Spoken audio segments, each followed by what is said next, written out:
Hey everyone, how's it going? Welcome to episode 1 of the DC Universe Annotated podcast. Now on this episode, we'll go over the drama of Ray Fisher and WB, which is very interesting. Then the DC Universe Relaunch details, including the HBO Max show renewals, new details on the Suicide Squad film directed by James Gunn, and last but not least, talk about the Batman resuming production in London.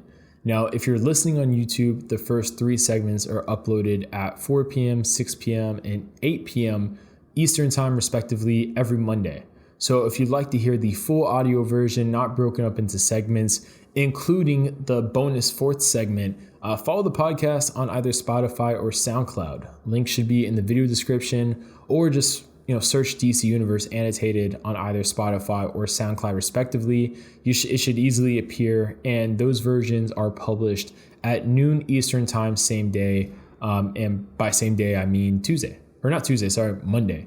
So with all that said and done, let's get into the first topic here, which is, so for the second topic here, we have DC Universe is relaunching, and HBO Max is now taking on a lot of the DC Universe shows, basically all of them, and renewing them as HBO Max shows instead. So after a lot of leaks, multiple signs basically pointing to the demise of DC Universe as we know it, WB finally just announced it that the series, or not series, but the streaming service is going to be rebranded into a comics-only digital platform, relaunching as DC Universe Infinite on January 21st, 2021. Now, new comics will be available 6 months after their on-sale date. Early access will be granted for DC Comics digital first series, such as Injustice Zero Year.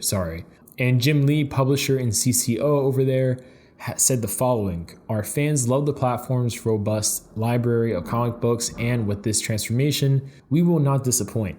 I'm excited to share that not only will DC Universe Infinite members still be able to read all of the great comics that they've enjoyed, but new issues are debuting on the platform quicker than before. Digital first exclusives are being created, and member-only events will begin as soon as possible. This service, DC Universe Infinite, will cost about $8 a month or $75 a year if you go the annual amount, which I think is like $675 a month, something like that. My thoughts on it is I really don't like the name DC Universe Infinite. It's just a little much. I don't like the trend that's been going on where they just do like a plus at the end of everything, like they're doing a Paramount Plus, they have a Disney Plus. I'm sure if they could, they would do an HBO Plus because they have HBO Go, HBO Max, HBO Now. With DC, I'd rather them just do like a DC Comics Plus. Honestly, I mean, DC Universe Infinite, it just sounds a lot. Or just do DC Universe still. Relaunch the service as a comics-only digital platform. I just don't think it's necessary to have such a long name. It's kind of confusing. The video content for series such as Harley Quinn, Young Justice, Doom Patrol, and Titans will move onto HBO Max. And HBO Max announced actually this past week that they have renewed Harley Quinn, Titans, and Doom Patrol for season 3, and Young Justice has been renewed for a season 4. Now, what changes HBO Max might bring to these series, I have no idea. They haven't announced anything yet outside of the fact that they were renewed. The cool thing though for Titans is that I know overseas, outside of the States, it actually was a Netflix series, I believe, distribution-wise. They're not doing that anymore. It's just going to be purely HBO Max going forward.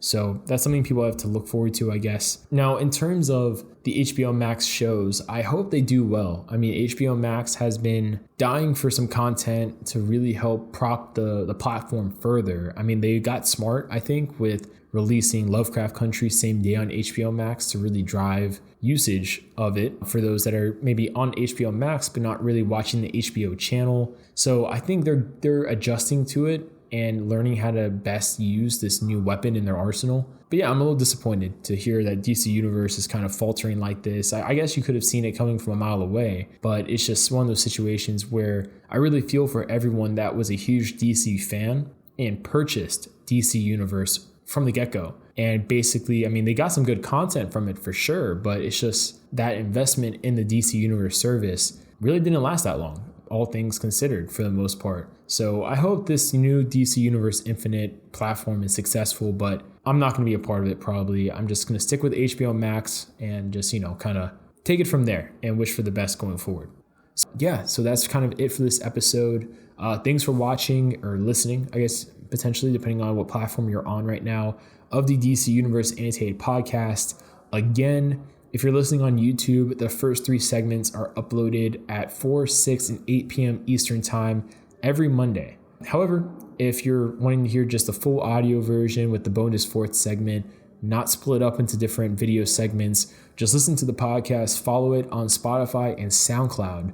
Links are in the description, or just search DC Universe Annotated on Spotify or SoundCloud respectively, and those versions publish at noon Eastern Time, same day /Monday. So check it out. Let me know what you guys think about this episode down below in the comments, and I'll show you guys later.